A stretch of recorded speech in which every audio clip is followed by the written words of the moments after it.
In this video, I'll answer Andrew's question and show you an easy way on how to animate your black bars in DaVinci Resolve. You can apply this effect in combination with the proper output blanking. So you probably have seen the video, but don't download PNG files for your letterboxing. No! God, please, no! No! So go to Timeline, Output Blanking, and choose your ratio. I'll choose 2.35. Then with my clip selected, I go to Fusion.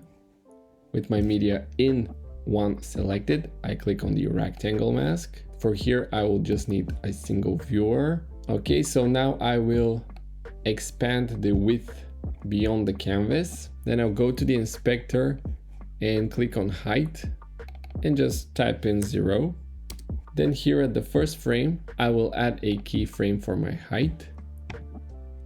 Then go a bit further, maybe around the 80th frame, and expand my height. I'll need to expand it a bit more. As you can see in the edit tab, the output blanking is significantly bigger. So to make it precise, go to the last frame of your clip, go to color tab, grab your still, export it, then go to Fusion, select your rectangle mask, make sure you're exactly on the frame that you've decided you want your animation to be completed. This time we will need the second viewer. Go to Media Pool, drag and drop the screenshot that we just made.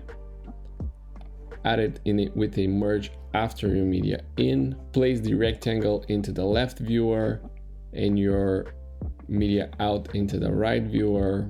Then I'm gonna zoom in a little bit over here. With my merge 1 selected, I will go to the inspector and decrease the blending. This way I can see the opacity of my media in with the rectangle.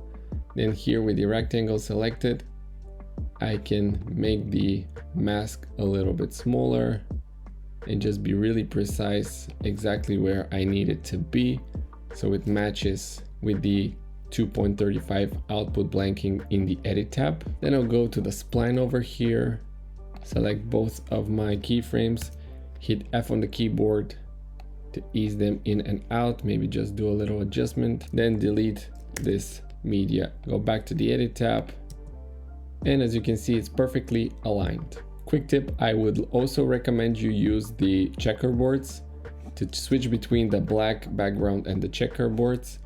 Go over here to your timeline settings, viewer background, checkerboard instead of black, gray, or red. I mean, there's cases, but checkerboard usually the best.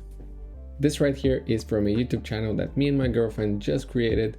It's in the description down below, so a subscribe, a view will be greatly appreciated. A subscribe to this channel would be greatly appreciated too. I'm Captain Obvious. But anyways, if you're wondering on how you can add black bars to a single clip in your timeline properly, check this video out, whatever it might be.